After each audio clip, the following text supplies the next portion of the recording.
ومن آياته أن خلق لكم من أنفسكم أزواجا لتسكنوا إليها وجعل بينكم مودة ورحمة.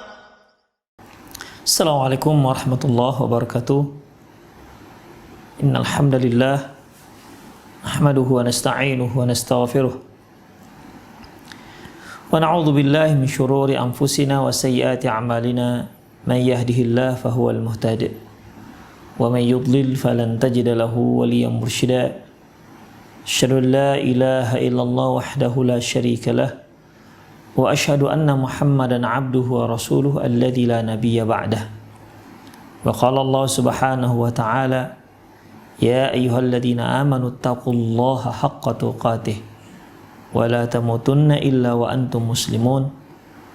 Ya ayyuhalladzina amanu taqullaha wa qulu qawlan sadida yuslih lakum a'malakum wa yaghfir lakum dhunubakum wa man yuti'illaha wa rasulahu faqad faza fawzan 'azima. Ya ayyuhan nasu taqu rabbakumul ladzi khalaqakum min nafsin wahidah wa khalaqa minha zawjaha wa batha minhuma rijalan katsiran wa nisaa'a wattaqullaha alladzi tasaaluna bihi wal arham innallaha kana 'alaikum raqiba. Amma ba'du, nastaqal hadithi kitabullah wa khairul hadi hadi Muhammad sallallahu alaihi wasallam wa syarrul umur muhdatsatuha wa kullu muhdatsatin bid'ah wa kullu bid'atin dhalalah wa kullu dhalalatin finnar. Para pemirsa Rosat TV serta pendengar Radio Medan Mengaji dimanapun Anda berada, alhamdulillah kita kembali bertemu dalam rangkaian acara klinik pernikahan.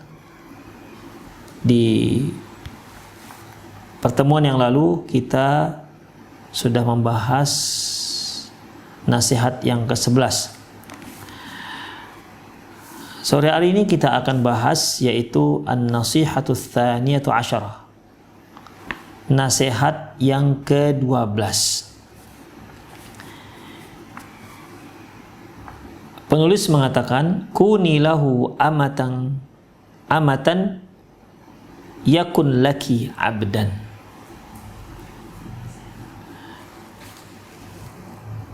Artinya yaitu, jadilah kamu sebagai hamba sahaya buat suamimu, niscaya suamimu akan menjadi hamba sahaya buat dirimu.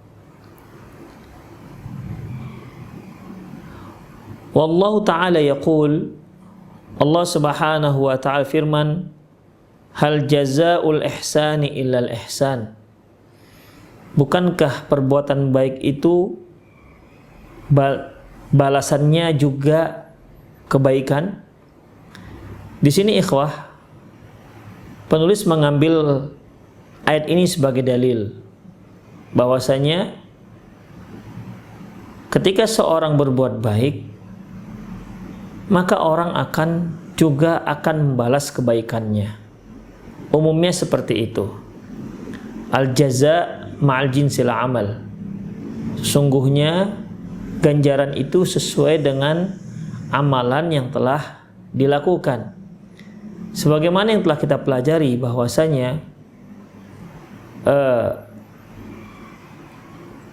salah satu hikmah dari ucapan salaf terdahulu yaitu barang siapa yang ingin memperbaiki hubungannya dengan manusia, maka hendaklah dia perbaiki hubungannya dengan Allah subhanahu wa ta'ala. Ini hal jaza al-ihsan illal ihsan. Balasan kebaikan itu adalah kebaikan. Fal mar'atu salihatu kullama izdadat li zawjiha khidmatan wa ta'atan kullama qabalaha bimithli dzalik. Seorang wanita yang salihah setiap kali bertambah khidmat dan ketaatannya terhadap suaminya, maka si suami juga akan menimpali membalasnya dengan perbuatan yang sama, akan memberikan balasan yang sama. Wal anfusu jubilat ala mahabbatil muhsini ilaiha. Karena sesungguhnya jiwa itu mencintai, menyukai orang yang berbuat baik terhadap dirinya.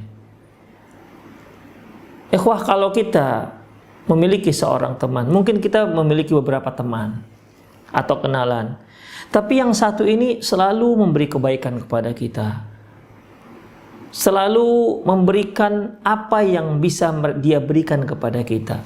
Terkadang dia beri sebuah nasihat, terkadang dia bawakan kepada kita makanan, terkadang juga dia memberi kita sebuah ide. Artinya dia sangat perhatian dengan kita, dia senantiasa bersikap baik kepada kita, maka otomatis kita akan mencintai dia, otomatis kita akan sayang kepada dia.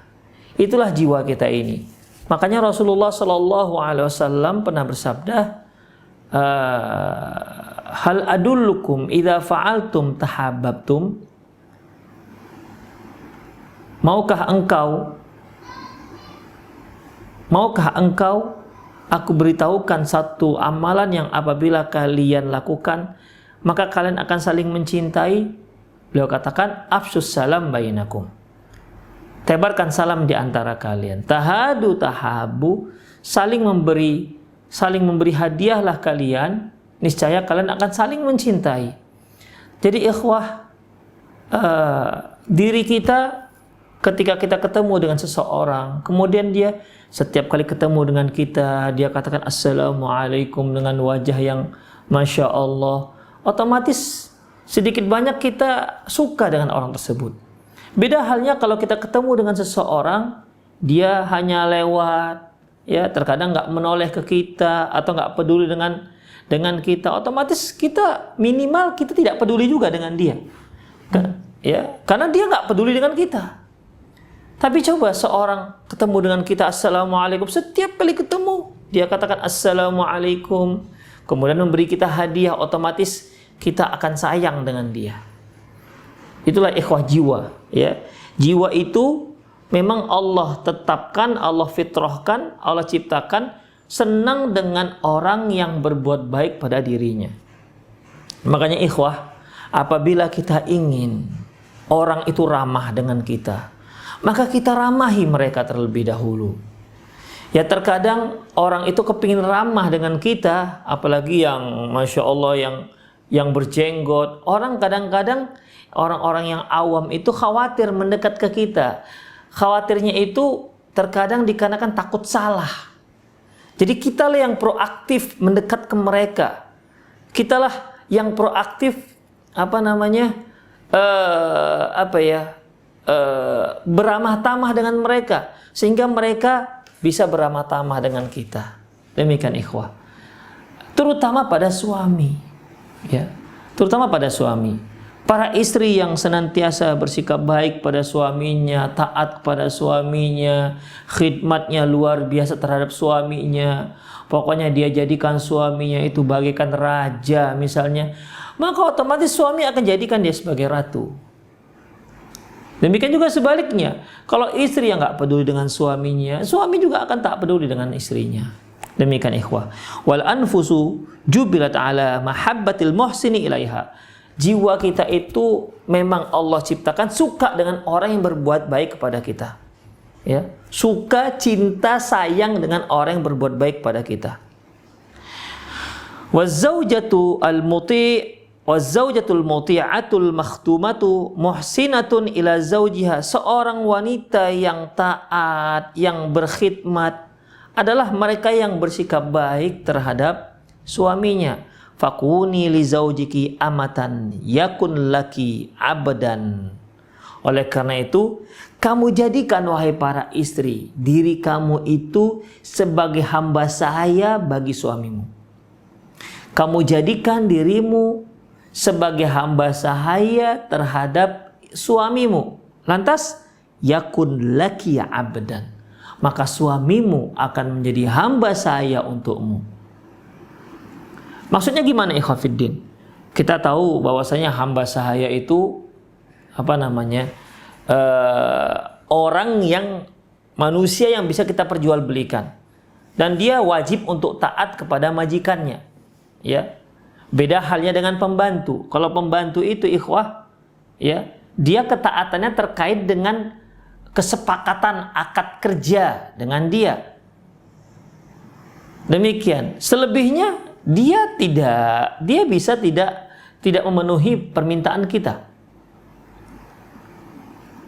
Kita misalnya menyewa seorang pembantu, mengupah seorang pembantu hanya untuk mencuci pakaian dan mensetrika pakaian. Ya dia hanya di situ saja ketaatannya. Selebihnya kalau kita suruh dia masak, dia nggak akan mau. Kenapa? Akad kita dengan dia hanya itu.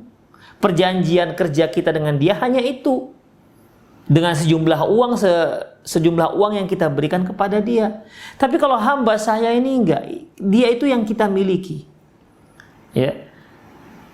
Bukankah Rasulullah SAW mengatakan bahwasanya para istri itu awanan bikum? Ya, jadi sebagai tawanan, ya sebagai peti hamba sahaya. Jadilah anti sebagai seorang hamba sahaya terhadap suami anti. Artinya khidmatnya luar biasa, taatlah kepada sang suami. Maka yakun laki abdan, maka si suami akan menjadi hamba sahaya untukmu. Artinya apa? Dia akan juga memperturutkan apa yang kamu inginkan. Dia juga tidak ingin melukai hatimu. Dia juga tidak ingin kamu itu bersusah payah. Kenapa? Karena dia ingin dialah yang menjadi hamba sahayanya. Demikian. Ketika anti dari pagi bekerja di dapur, masak, mencuci, mensetrika, mungkin tidak ada habis-habisnya, ya, melaksanakan kerjaan rumah karena tidak ada pembantu. Suami yang baik melihat seperti ini, dia akan membantu. Demikian ikhwah. Kemudian kama ausat bidzalika ihdal aqilatin nisa, sebagaimana wasiat salah seorang wanita yang cerdas. Wa ana asuq wasiyataha kamilatan lima fiha minal fawaidi azimatal awaidi. Dan di sini aku akan cantumkan wasiat wanita yang cerdas tersebut secara keseluruhan, karena dalamnya banyak sekali faedah, manfaat dan manfaatnya. Wa minha ma sabaqa an-nashu bihi, di antara nasihat itu sudah berlalu, ya sudah ada kita singgung. Wa minha ma lam yasbiq, dan di antaranya juga ada yang belum kita singgung. Dzakara sahibu kitab Al-Aqdul Farid. Nasihat ini, wasiat ini disebutkan dalam penulis kitab Aqdul Farid. Anna imra'atan qalat li ibnatiha lailata ursiha. Bahwasanya seorang wanita berbincang kepada putrinya, kepada anak perempuannya di malam pengantinnya. Jadi di sini si ibu bicaralah, ya, terhadap anaknya yang perempuan. Dia bicara dengan putrinya, nasihat-nasihat yang bisa dijadikan sebagai bekal bagi putrinya di saat dia sudah melangkah, di saat dia bersama sang suami. Nasihat ini di malam pengantin putrinya. Apa kata wanita ini? Apa kata wanita yang cerdas dan berakal ini? Apa katanya? Ya bunayyah, wahai anakku, wahai putriku. Di sini ya bunayyah, wahai bunayyah itu ikhwah, kalau kita artikan wahai putri kecilku. Ya, wahai putri kecilku, ini panggilan lembut.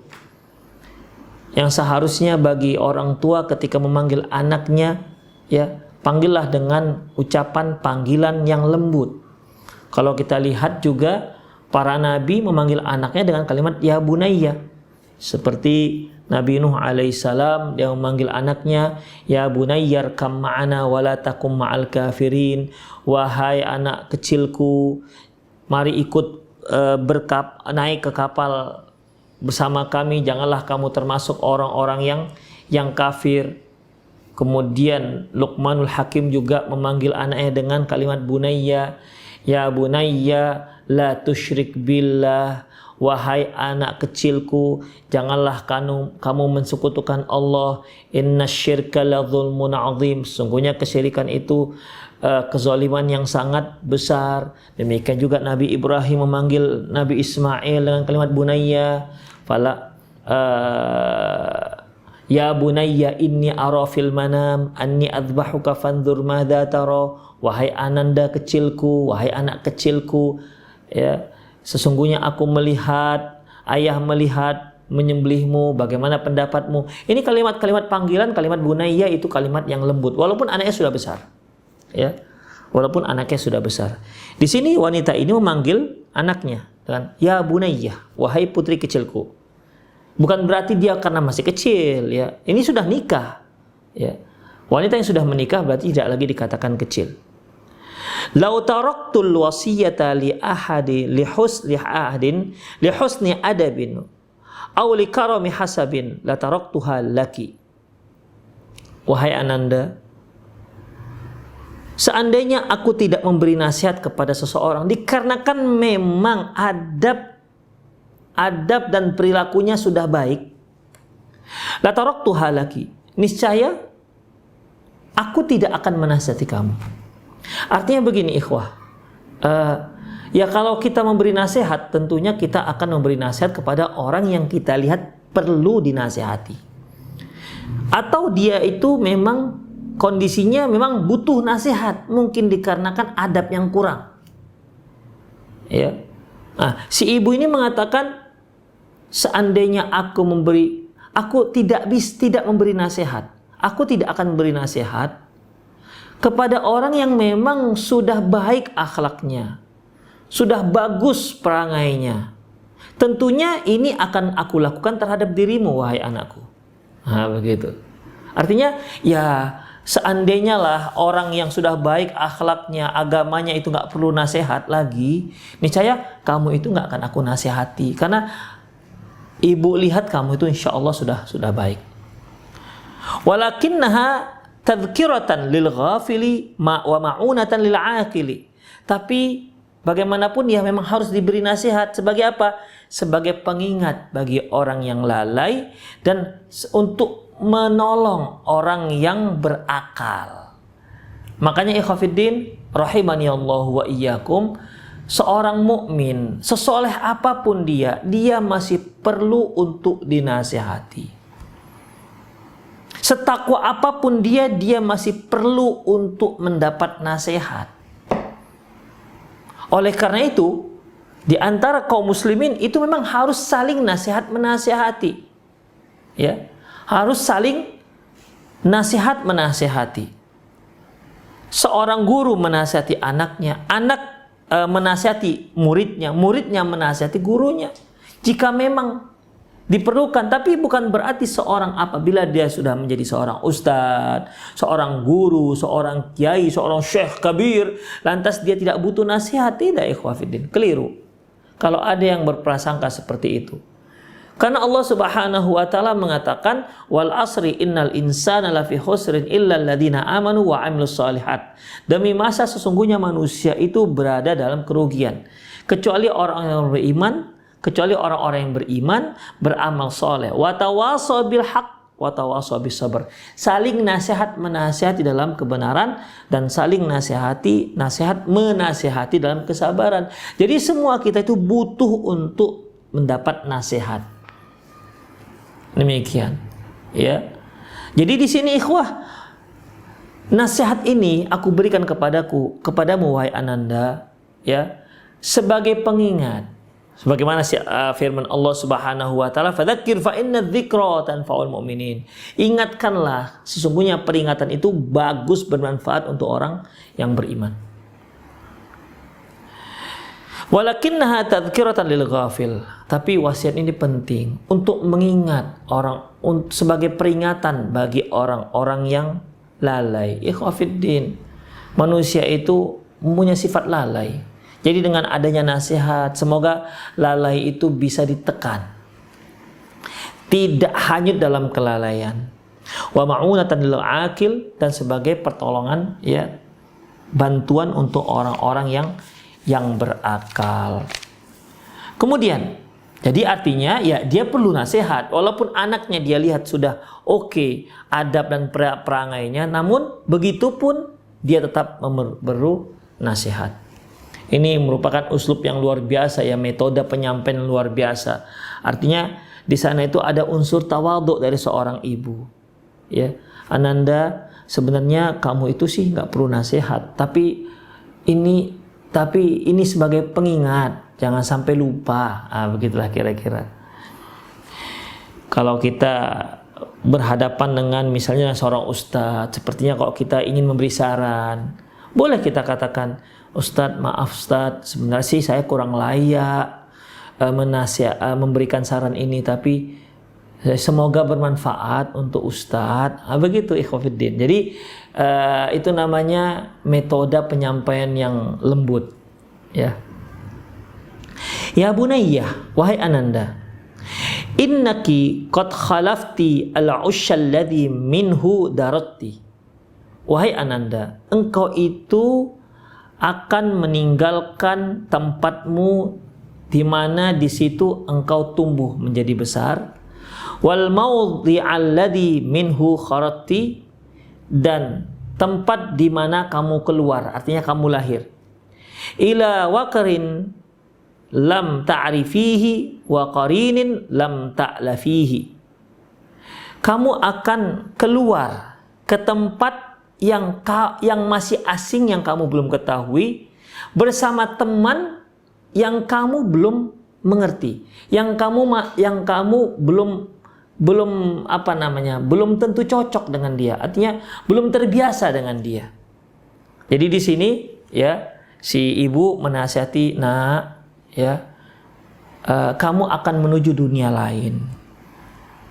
Kalau di rumah ini memang kamu dari kecil sudah terbiasa dengan kondisi rumah. Tapi nak, kamu itu memiliki suami, dan dia akan membawa kamu ke tempat yang tidak biasa kamu tempati. Kemudian dengan seorang suami yang kamu juga belum terbiasa dengan dia. Kan kita ikhwatiddin, kalau kita dengan adik kita, memang dari kecil kita bersama dia, ya sudah tahulah kita tingkah polanya. Walaupun terkadang menyakiti hati kita, tapi ya kita maklumi. Ya begitulah dia. Kenapa? Kita sudah terbiasa dengan itu semua. Ya, kita sudah terbiasa dengan rumah yang tempat kita tinggal. Makanya terkadang ada orang yang lebih betah di rumahnya walaupun sederhana ketimbang dia di tempat orang yang tempatnya mewah. Kenapa? Dia nggak terbiasa dengan seperti itu. Berapa banyak orang kalau di rumahnya mungkin dia tidak tidur, hanya pakai dipan tanpa tempat tidur di lantai, dia bisa nyenyak tidurnya. Tapi ketika dia singgah menginap di hotel, tidak bisa tidur. Kenapa? Nggak terbiasa. Makanya si ibu memberikan nasihat kepada anaknya, nak, ya, kamu akan meninggalkan tempat di mana kamu besar, tempat di mana kamu lahir, menuju tempat yang masih asing bagimu. Bukan hanya itu, bersama teman yang yang kamu belum terbiasa dengan dia. Oleh karena itu, kuni lahu amatan yakun laki abdan. Maka posisikan dirimu sebagai hamba sahaya bagi suamimu, bagi temanmu itu, arti suami. Maka dia akan menjadi hamba sahaya untuk dirimu. Wahfidhi anni khisalan 10. Ingatlah 10 karakter, takun laki darkan wa dzakran. Semoga 10 hal ini, ya, senantiasa kamu fahami dan kamu ingat-ingat. Jadi si ibu memberikan 10 wasiat terhadap anaknya ketika akan menginjakkan kakinya di dalam sebuah rumah tangga, ketika dia sedang akan mengarungi bahtera rumah tangga bersama suaminya. Ingat-ingat nak, 10 kriteria ini, 10 karakter ini, 10 sifat ini. peganglah itu, ya, dan kamu akan bisa merasakan, bisa mengetahui apa efek daripada yang 10 ini.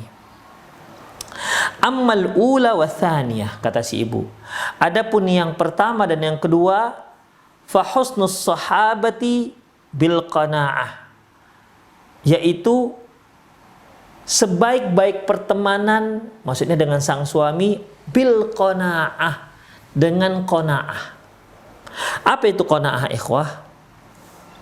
Sebagian ulama mendefinisikan qanaah itu yaitu ridha bima a'tahullah. Ridha dengan apa saja yang telah Allah berikan kepada dia. Imam As-Suyuti mendefinisikan qanaah, ridha bima dunal kafafah, bima dunal kafayah. Ridha walaupun nggak cukup. Nah, gitu dia, ya.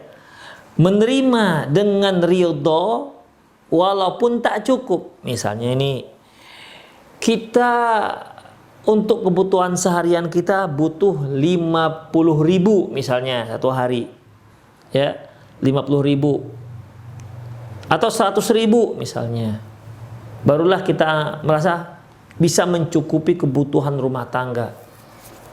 Tapi ternyata kita hanya diberi 50.000. Terus 50.000 lagi kita dapat dari mana? Biaya dapur itu 100.000 misalnya. Sementara suami hanya memberi 50.000. Maka disinilah perlunya qanaah. Ridha bima dunal kafayah. Ridha, rela, terima, nerimo, ya, walaupun tak cukup. Wa tarkut tasyawuf bil mafqud, dan tidak melihat tidak melihat sesuatu yang memang dia tidak miliki.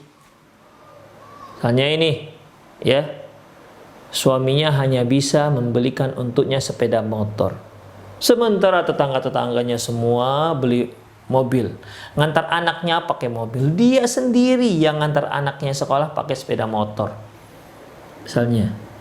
Jadi yang dikatakan qanaah itu yaitu dia ridho dengan pemberian Allah seperti itu atau pemberian suaminya, ya. Kemudian dia tidak melihat hal-hal yang memang dia tak punya. Kemudian wastighna bil maujud, dan mencukupkan apa yang sudah ada. Alhamdulillah, Allah Subhanahu wa taala memberikan saya sepeda motor, alhamdulillah. Begitu. Yang tetangga-tetangga, ya alhamdulillah, mereka Allah mudahkan rezekinya dengan membeli mobil, misalnya seperti itu, ikhwah. Ya. Tetangga-tetangga mengantar anaknya bulak-balik dengan sepeda motor. Sementara dia jangankan sepeda motor, sepeda saja nggak sanggup dia beli. Akhirnya dia antar anaknya ke TK dengan jalan kaki, misalnya. Demikian. Ya sudah, dia terima itu. Ya sebegitu memang kemampuan sang suami. Itu namanya qanaah, ya. Itu namanya qanaah. Fa husnus sahabati bil qanaah. Sesungguhnya sebaik-baik pertemanan itu adalah bil qanaah, yaitu dengan qanaah. Qanaah dengan apa yang diberikan oleh sang suami. Ya, qanaah walaupun nggak cukup, ya sudah. Yang jelas suami sudah memberikannya. Dia berterima kasih, bersyukur kepada sang suami. Makanya ikhwah, kalau seorang suami memiliki istri yang tidak qanaah, Allahu Akbar, itu rumah tangga akan kacau, ikhwah. Ya. Sang istri akan membanding-bandingkan dengan rumah tangga yang lainnya.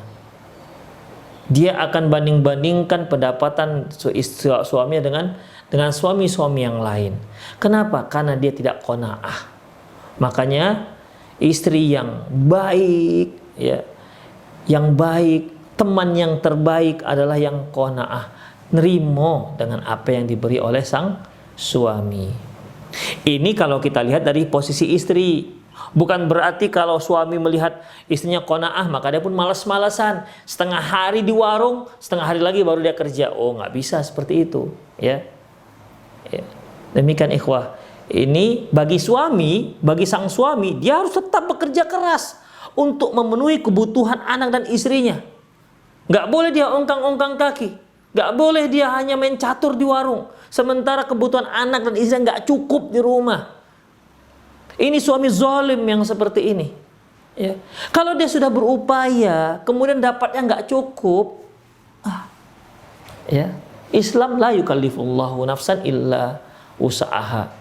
Diyunfik dzu sa'atin min sa'atih. Hendaklah seorang suami itu memberi infaknya, nafkahnya sesuai dengan kemampuannya. Wa man qudira 'alaihi rizquhu falyunfik mimma atahullah. Barang siapa yang Allah sempitkan rezekinya, maka hendaklah dia berinfak sesuai dengan apa yang Allah berikan kepada dia. Jadi yang penting dia itu berusaha, berapa dapatnya itulah yang dia berikan kepada sang istri. Dan di sini istri juga harus qanaah dengan pemberian suami ketika dia sudah melihat memang suaminya sudah sungguh-sungguh dalam memenuhi kebutuhannya.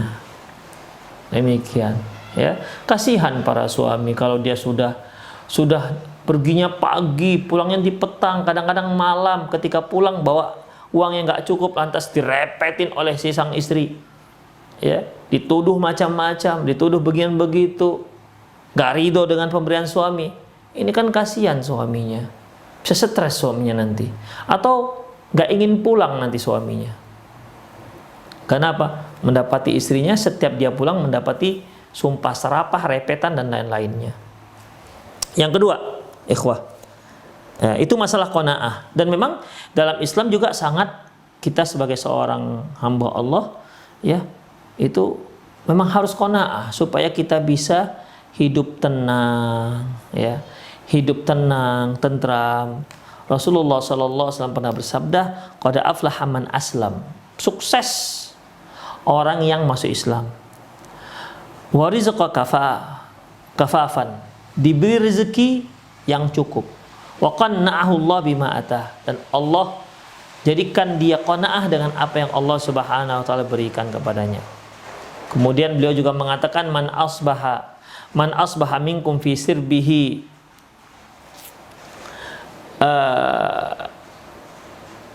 barang siapa yang man asbaha minkum fi sirbihi wa mu'afa fi jasadihi wa indahu qutu yaumihi faka'annama huizat lahu dunya.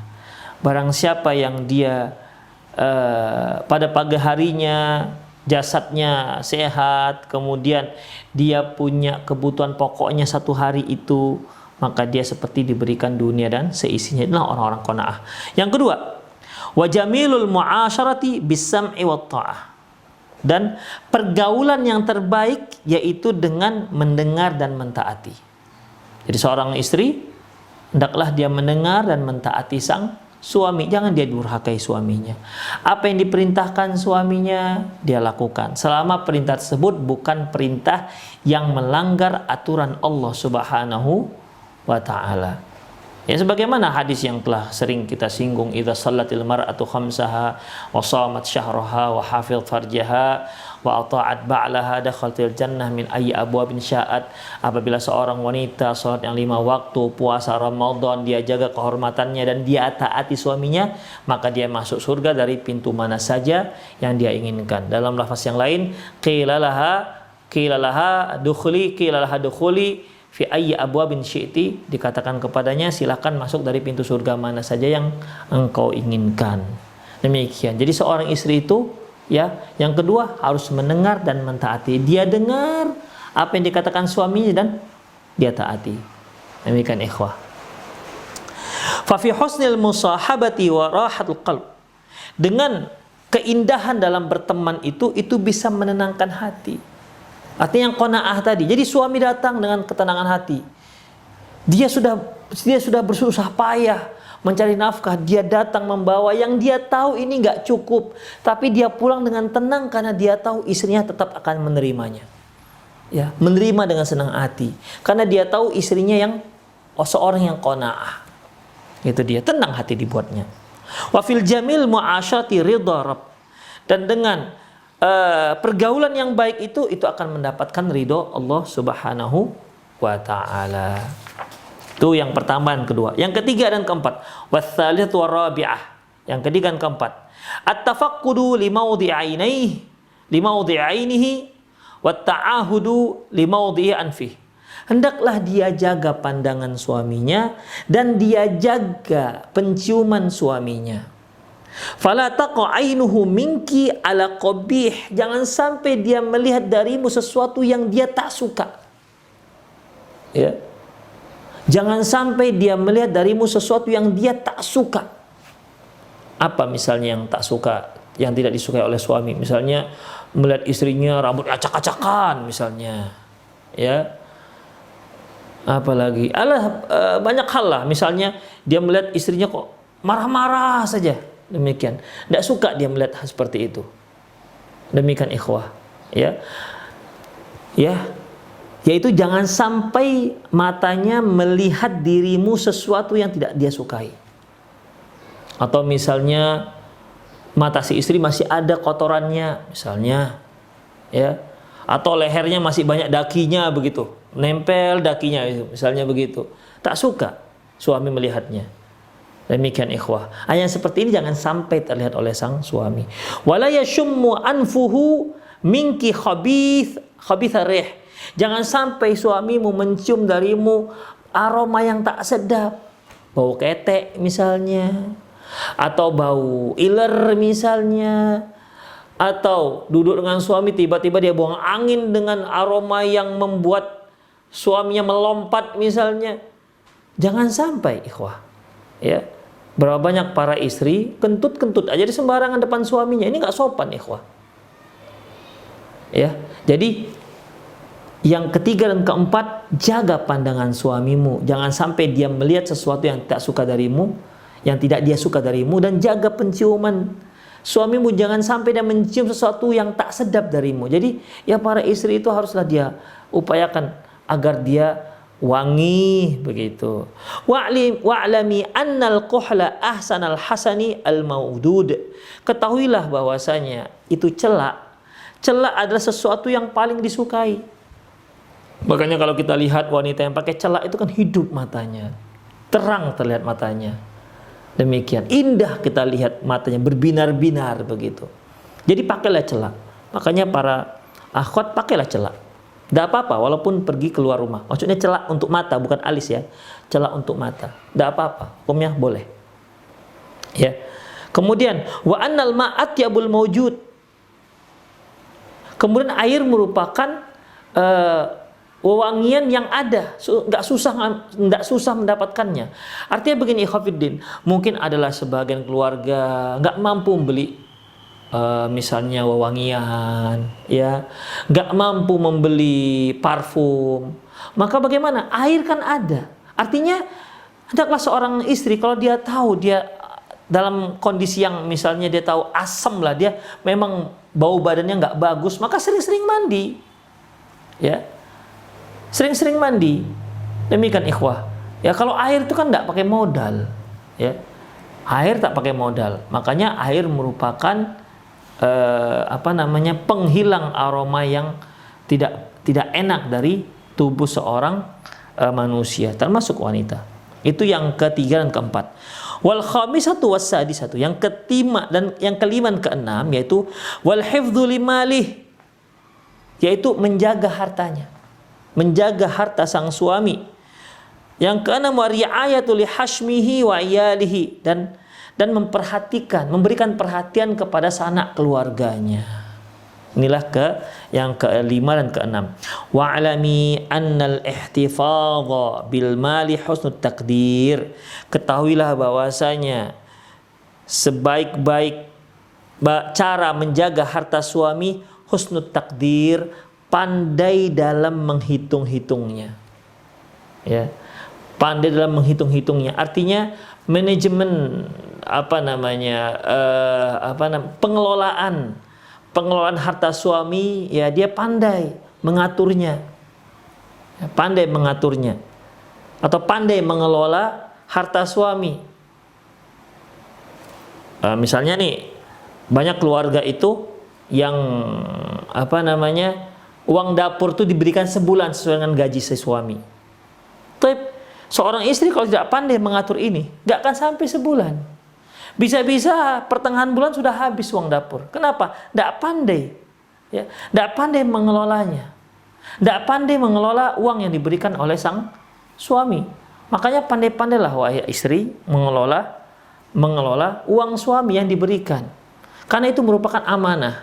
Ya, pandai-pandailah supaya cukup untuk sebulan. Dan saya yakin ibu-ibu bisa mengelola ini semua.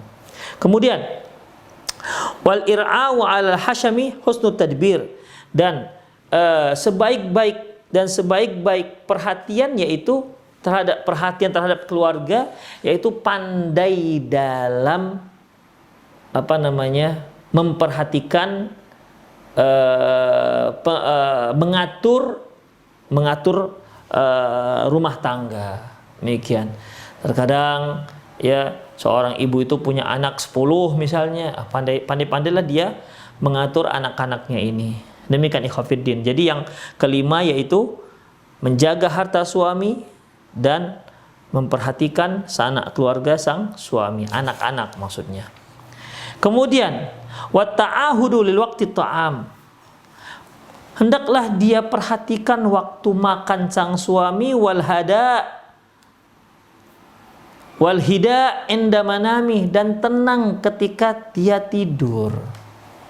Artinya jangan sampai istri itu gak memperhatikan jadwal makan suami. Jadi hendaklah dia tahu bahwasanya ini jam segini suaminya lapar begitu. Jadi dia tentu dalam menghidangkan makanan kan perlu proses. Ya, kalau perhitungan dia misalnya jam 7 karena suami mau pergi kantor, mungkin setengah 7, jam 7 sudah harus makan, atau setengah 7 dia harus sudah makan.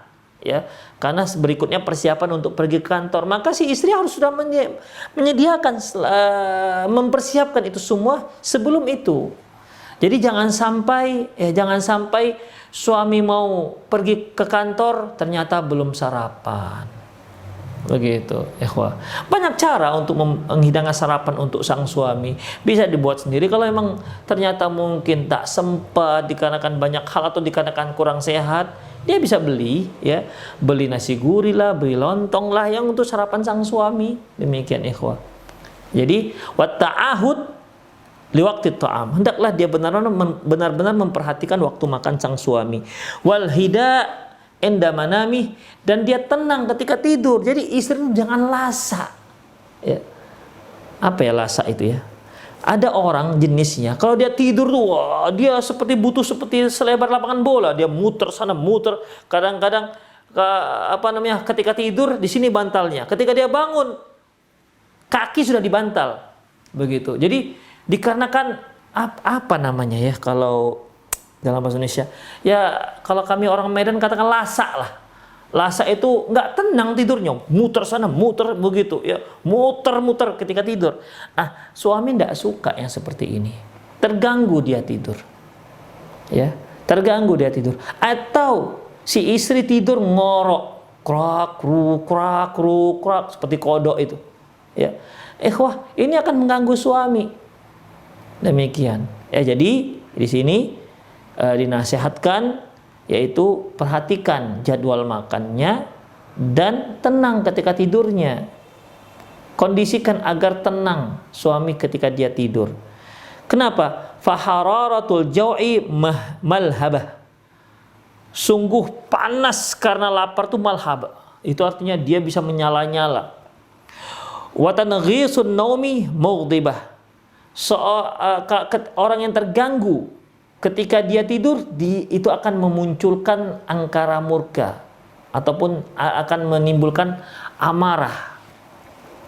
Jadi ikhwah, hendaklah diperhatikan ya masalah ini. Jangan sampai suami itu lapar, dia sudah berikan uang belanja, tapi kenapa kok nggak ada makanan yang bisa dia santap? Tentu dia akan marah yang seperti ini, ikhwah. Ya. Apa nggak cukup uang belanja, Dik? Cukup, Bang. Tapi kenapa nggak ada makan? Begitu. Kenapa nggak ada nasi? Demikian. Jadi itu bisa membuat suami emosi.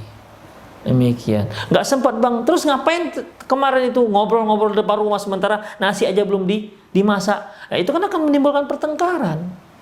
Coba bayangkan, ikhwah. Suami pulang, mau makan tidak ada apa-apa. Sementara uang belanja nggak mau dikurangi. Kalau bisa ditambah lagi uang belanja, tapi ternyata tidak ada yang dimasak. Demikian. Kan ini harus diperhatikan oleh sang istri. Ini akan menimbulkan kemurkaan bagi sang suami. Demikian ikhwah. Yang ke-9 dan ke-10, la tufshi lahu sirron. Janganlah kamu bocorkan rahasianya, wala tu'si lahu amron. Jangan kamu durhakai perintahnya. Fa innaki in afsyaiti sirrahu lam ta'mani ghadrahu.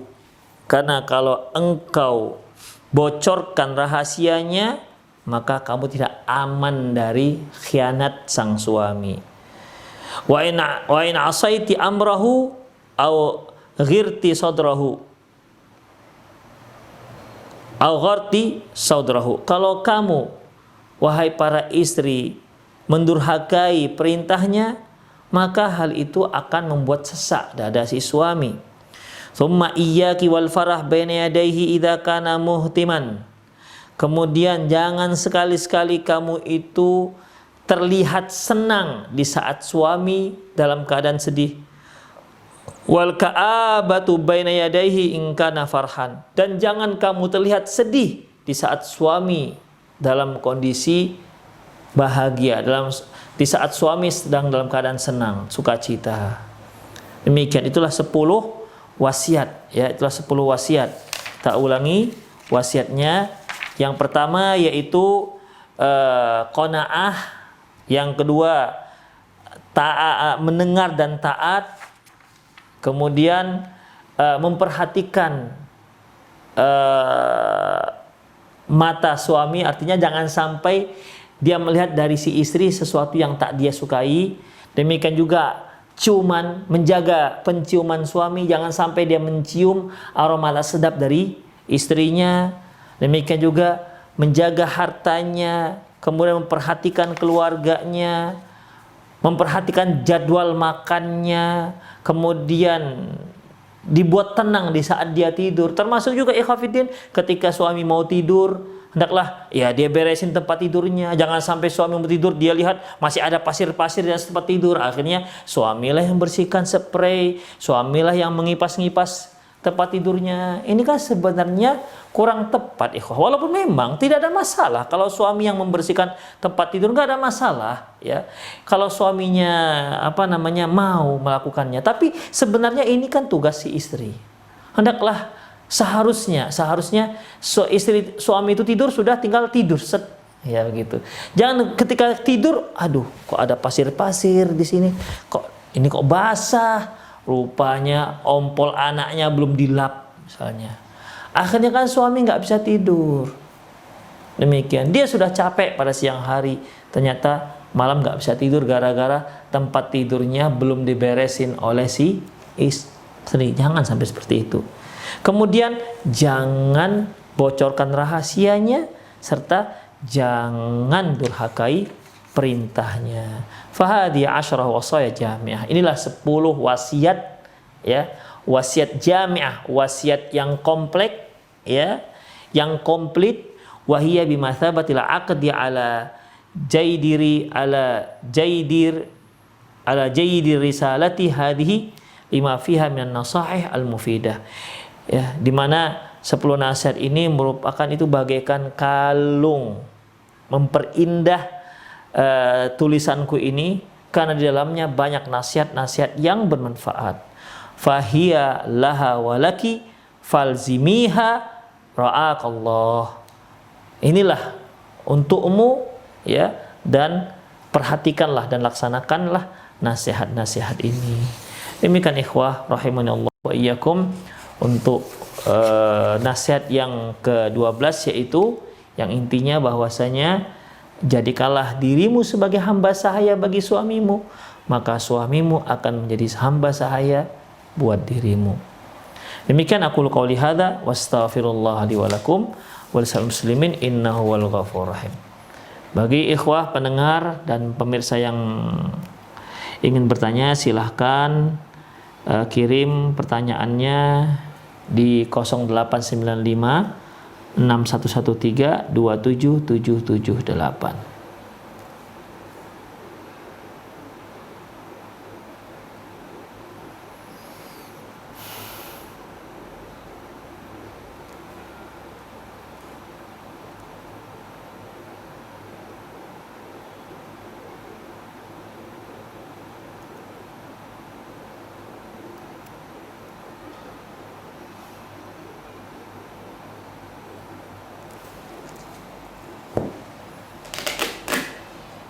Ada, silakan.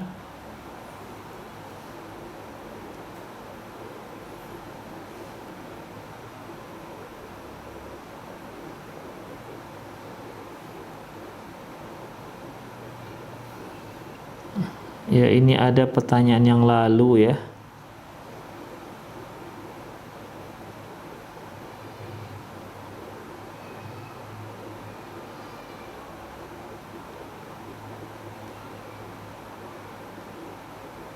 Oh, sudah.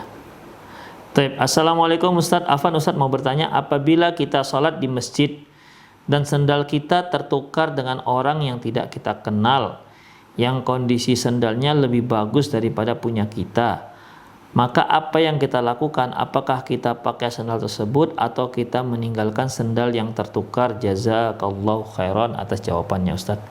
Taib. Wa fika wa jazakallahu khairan. Ya, kalau kita yakin sendal kita itu tertukar, kalau kita yakin sendal kita tertukar, maka ya silakan pakai. Tapi bawa lagi berikutnya dengan harapan semoga orang yang tak sengaja menukar sendal kita dengan sendal dia membawa kembali sendal tersebut di sholat yang berikutnya, sehingga dia bisa kembali mengambil sendal yang seharusnya miliknya, dan kita mengambil sendal kita yang seharusnya milik kita. Silakan, nggak apa-apa. Tapi ingat, memang kita yakin bahwasanya sendal tersebut memang tertukar, bukan dikarenakan sendal kita dicuri orang, maka karena sendal kita dicuri orang, maka kita ambillah sendal yang lain. Ya, maka kita ambil sendal yang lain. Tentunya ikhwah, ini tidak dibenarkan. Sendal kita sudah dicuri orang, jangan sampai kita malah mencuri sendal orang, nggak dibolehkan. Demikian. Ya, biasanya kan kita kalau sendal kita hilang, cari-cari lebih dahulu keliling masjid. Kalau ternyata seseorang itu sudah orang-orang sudah pada pergi, tinggal beberapa orang, mungkin tinggal 5 orang, ya hitung berapa sendal yang ada. Kalau memang jumlah sendal yang ada di masjid itu sesuai dengan jumlah orang yang ada dalam masjid, berarti sendal kita betul-betul hilang, bukan tertukar. Apalagi ikhwah kalau kita itu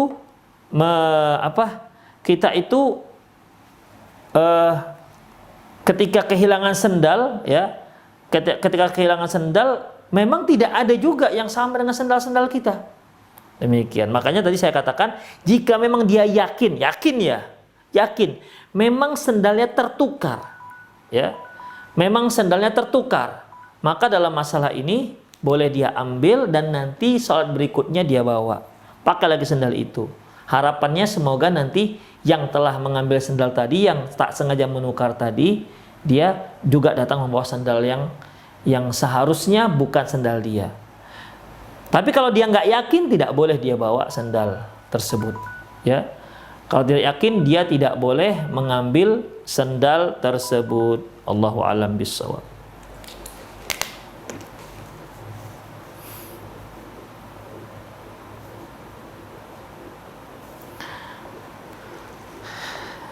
Assalamualaikum Ustadz, bagaimana cara bersyukur yang baik? Ikhwah, ketika kita bersyukur, ya, pertama, bersyukur kepada makhluk, bersyukur kepada Allah Subhanahu wa taala. Bersyukur kepada makhluk, ya. Pertama tentunya kita ucapkan ketika seseorang memberi kita kebaikan, memberikan kita kebaikan, maka kita katakan jazakallahu khairan. Ya, jazakallahu khairan. Atau kita katakan ya terima kasih, begitu dalam bahasa Indonesia. Namun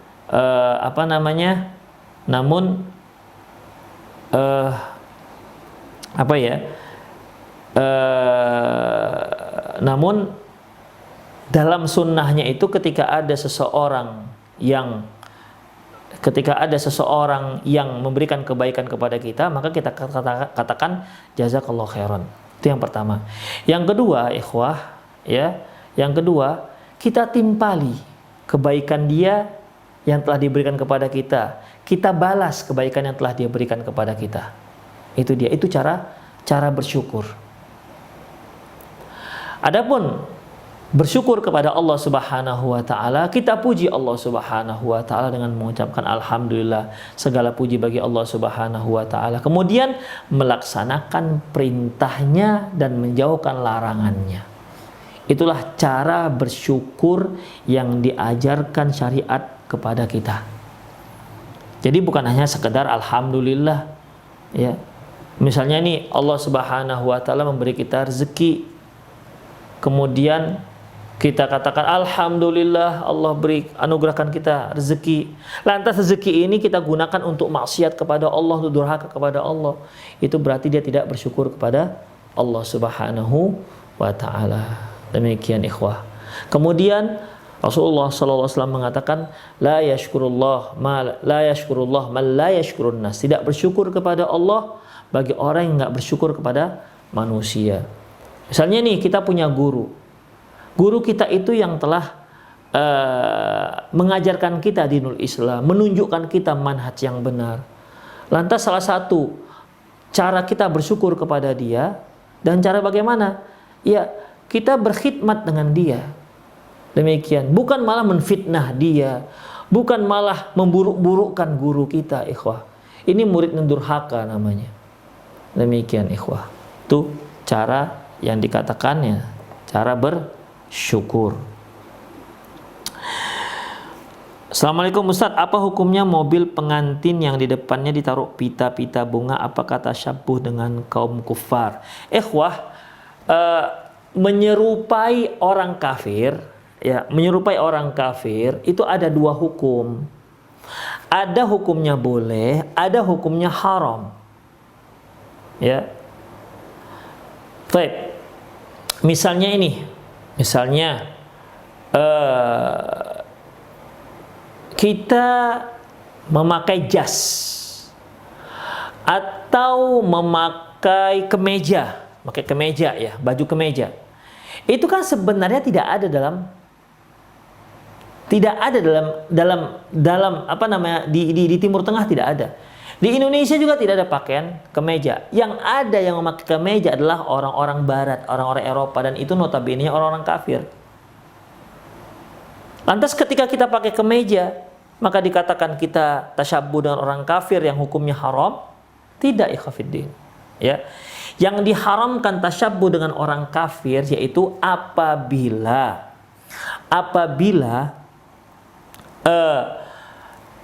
tampilan tersebut, perbuatan tersebut adalah memang khusus dilakukan oleh orang kafir dan itu menjadi ciri khas mereka. Ya, ciri khas mereka. Saya berikan contoh, ikhwah. Pakai jas. Jas itu sekarang tidak hanya dipakai oleh orang kafir. Makanya ketika kita melihat ada seorang pakai jas, lantas nggak bisa kita katakan orang kafir. Ya, kenapa? Karena kaum muslimin juga sudah memakainya. Itu dia. Apa contoh lain, ikhwafiddin? Ya, ciri khas seperti kalau kita melihat seorang memakai pakaian biksu itu yang warna kuning kunyit ya. Kan ada tuh cara memakainya. Ya, cara memakainya. Kalau dilihat apakah mereka memakai dengan cara tutup aurat mereka. Tapi apakah itu dibolehkan? Apakah dia mencukupi sebagai sebagai cara untuk menutup aurat? Iya, mencukupi.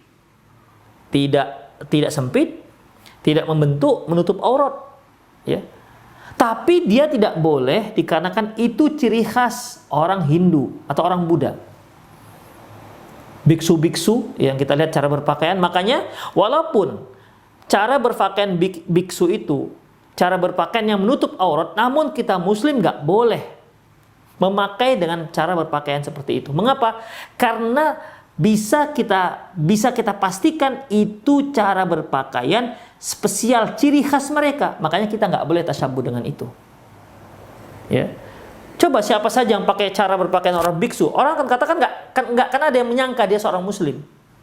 Ya, nggak akan ada seorang pun yang menyangka dia seorang muslim. Kenapa? Karena orang tahu ini ciri khas seorang biksu. Makanya kita haram tasyabbuh dengan itu.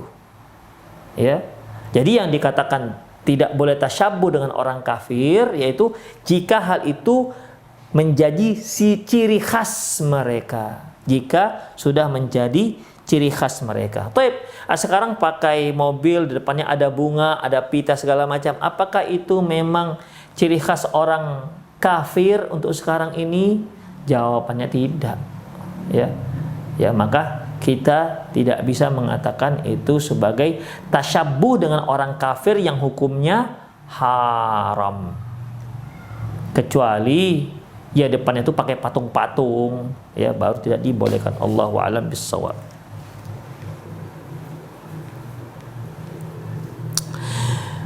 Bismillah, Ustaz Afwan mau nanya, bagaimana seorang suami yang nggak mau bantuin kerjaan istri seperti pulang kerja sepatu dan bajunya di mana, dan siap sholat sajadah dan baju sholatnya diletakkan di mana? Syukron. Taib, ikhwah. Sebenarnya ya inilah tugas seorang istri. Ini merupakan kewajiban seorang istri. Ya, mentertibkan baju suami, mentertibkan sepatu suami, ya. Itulah tugas seorang istri di rumah. Tetapi, ini dia, tetapi ikhwah, seorang suami seyogyanya, bukan kewajibannya ya, seyogyanya membantu meringankan tugas-tugas istri di rumah. Kalau kita tidak bisa membantu dia memasak, minimal hendaklah kita tertib dalam meletakkan pakaian. Memang ada sih suami-suami itu memang memang tidak teratur. Jadi di mana dia buka sepatu, di situ sepatunya. Di mana dia buka kaos kaki, di situ kaos kakinya. Jadi bisa kaos kaki satu di sana, satu di sini, begitu. Padahal sudah dibuatkan tempat sepatu. Demikian. Sudah dibuatkan tempat gantungan baju. Tapi ketika dia pulang kerja, buka baju taruh di atas sofa. Demikian. Buka kaos taruh di atas tempat tidur misalnya. Tidak digantung di tempat yang seharusnya. Makanya bagi suami ya, bagi suami kalaupun tidak bisa membantu pekerjaan rumah seperti memasak, mengepel, minimal hendaklah apa yang kita pakai itu teratur. Nah, demikian. Tanyakan kepada sang istri, "Dek, ini baju di mana mau abang gantung?" "Oh, di sana, Bang." Nah, begitu. Sehingga istri lebih mudah untuk mengemasinya. Namun bagi seorang istri, kalau ternyata suaminya bertindak seperti itu, maka dia nggak bisa memarah-marahi suaminya. Karena apa? Itu juga tugas dia. Ya, itu tugas sang istri. Tapi bolehlah dia memohon, "Bang, kalau pulang letaklah di sini sepatunya. Bang, kalau pulang gantunglah sini bajunya." Demikian ikhwah, ya. Jadi tidak bercampur antara baju kotor dengan baju bersih misalnya. Ya, istri bisa berbicara dengan cara yang baik kepada sang suami. Makanya Aisyah radhiyallahu anha ketika ditanya apa yang dilakukan Rasulullah sallallahu alaihi wasallam di saat beliau ada di rumah, apa kata Aisyah? Kana fi mihnati ahli, beliau membantu urusan rumah tangga, pekerjaan rumah tangga istri-istri beliau. Demikian ikhwah fiddin. Jadi para suami bantulah jika punya kesempatan, ya, jika punya kelapangan waktu, membantu pekerjaan istri. Bagi istri, ketahuilah itu bukan kewajiban suami. Jangan pula gara-gara si suami sering membantu istri mencuci piring, suami pulang, "Bang, cuci piring, gosok setrika baju," begitu. Ini bukan tugas sang suami. Ini merupakan kebaikan sang suami. Jadi suami membantu, tapi istri harus tahu itu bukan kewajiban.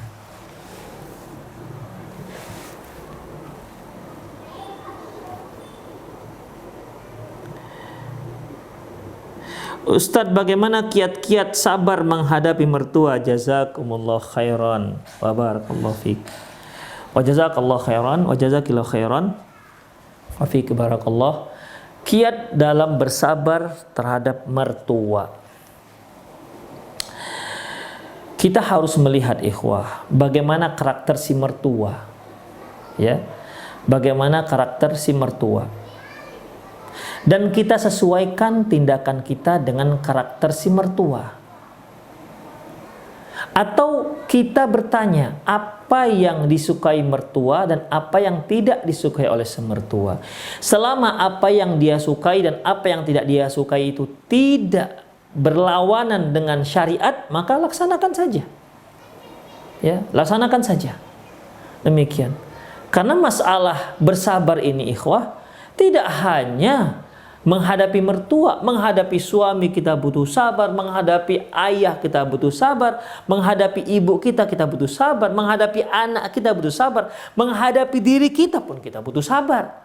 Karena sabar itu kebutuhan kita di setiap hari. Ya. Di setiap harinya ikhwah fiddin, menghadapi siapapun. Jadi bersabar ini bagaimana? Bersabar kita jangan sampai kita melakukan perbuatan yang diharamkan oleh Allah Subhanahu wa ta'ala. Misalnya nih, kita melihat mertua ada melakukan hal-hal yang kita nggak suka. Bagaimana sabar kita? Sabar kita jangan sampai kita berbicara dengan mertua kita itu sehingga menyakitkan hatinya, akhirnya kita berdosa. Itu dia. Kita berdosa akhirnya. Ketika kita tak sabar diri kita sehingga kita jatuh pada dosa, maka berarti kita tidak sabar. Karena sabar itu ada 3. Sabar dalam melaksanakan ketaatan. Sabar jangan sampai jatuh pada maksiat. Sabar dalam menghadapi takdir Allah Subhanahu wa ta'ala. Kita hidup butuh sabar. Ya. Kita hidup butuh sabar. Ketika kita berhadapan dengan kesenangan, mertua kita Masya Allah bagus sekali orangnya, kita sabar. Sabar apa? Sabar jangan sampai hal itu kita membuat diri kita ngelunjak. Ya. Kita mendapatkan mertua kita orangnya cuek misalnya, nggak peduli dengan kita, sabar. Ya. Sabar. Jangan sampai kita mencaci maki mertua kita atau membeberkan rahasia-rahasia mereka. Demikian ikhwah. Ya. Jadi memang kita butuh sabar. Kemudian kesabaran itu harus diiringi dengan doa. Kalau kita merasa nggak sabar, sesak dada kita nengok mertua misalnya, banyak kali tingkahnya si mertua ini, doa kepada Allah Subhanahu wa ta'ala, minta kesabaran. Ya, menghadapi si mertua. Ya, terkadang karena mertua ini yang perempuan misalnya, dia sangat sayang dengan anak laki-lakinya. Ketika si anak laki-lakinya menikah, seolah-olah dia merasa tersaingi oleh istrinya. Bisa seperti ini ikhwah. Akhirnya dia buatlah tingkah laku yang mengundang perhatian si anak laki-lakinya. Ya, begitu. Seolah-olah berebut kasih sayang dari yang ini, yang si ibu merebutkan kasih sayang si anak, si istri merebutkan kasih sayang si suami. Nah, dalam masalah ini hendaklah banyak bersabar dan berdoa kepada Allah Subhanahu wa ta'ala. Bersabar jangan sampai jatuh pada perkara yang dilarang oleh syariat.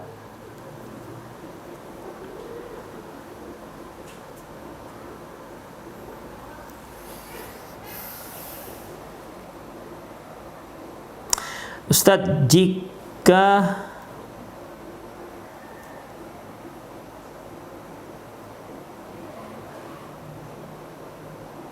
Assalamualaikum Ustadz, jika apakah berdosa jika seorang istri kecewa dengan suaminya yang sudah berkali-kali berbuat sesuatu yang dimurkai Allah, dan yang terakhir suaminya melakukan ini sampai ke perbuatan yang sangat fatal sekali Ustadz? Dan apakah boleh Ustadz jika istri tersebut tidak mau bersatu lagi dengan suaminya, minta khulu? Istrinya sudah memaafkan suami, hanya saja istri trauma untuk terus bersatu karena perbuatan suami yang sudah dilakukannya berkali-kali sampai satu hal yang sangat fatal. Taib, yang lalu telah kita pelajari bahwasanya ada kesalahan suami itu yang tak seharusnya berkonsekuensi terpecahnya rumah tangga. Ada juga kesalahan suami itu sampai berkonsekuensi harus pecah rumah tangga. Ya. Kalau dilihat misalnya suami itu nggak sholat misalnya, ya, nggak sholat, atau suami itu misalnya membunuh orang misalnya, atau suami itu misalnya melakukan kemaksiatan yang sudah berkali-kali dinasihati tidak juga, dan sementara itu berkonsekuensi pada keluarga misalnya, maka yang dilakukan oleh seorang istri apa? Pertama, nasihati, tikrarun nasihah, terus menerus memberikan nasihat pada suami, terus demi terus ya. Tapi kalau dilihat ternyata pengaruhnya sangat buruk kepada anak-anak, pengaruhnya sangat buruk terhadap keluarga, maka ya untuk menjaga keluarganya agar tidak semakin buruk, untuk menjaga anak-anak agar tidak semakin parah, agar tidak semakin pengaruhnya tidak semakin parah terhadap anak-anak, maka istri boleh melakukan khulu, minta cerai dari si suami. Namun demikian, begitupun si istri ini harus berkonsultasi dulu pada seorang yang alim di dekat rumahnya, atau seorang ustadz yang dia siqahi, dia percayai. Ceritakan apa cerita yang sebenarnya. Kalau gini kan kita tidak tahu apa yang fatalnya itu apa, karena bisa saja dia mengira fatal, ternyata bukan fatal. Jadi ceritakan pada seorang yang dianggap alim, yang dia percaya, ceritakan yang sebenarnya itu bagaimana. Ya, apakah memang layak bagi dia untuk meminta cerai ataukah tidak.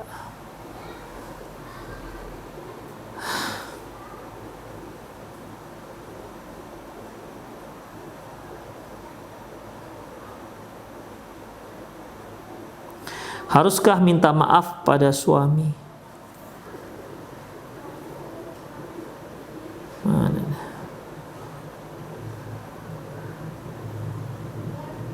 Bismillah, afwan, mau tanya Ustaz, adakah keorganan seorang suami yang ingin berpoligami tapi belum mampu menunaikan kewajiban pada istrinya yang dikarenakan lemah iman, lemah syahwat, pemarah, hanya mengandalkan nafsu, dalam berpoligami, berdalilkan poligami itu sunnah.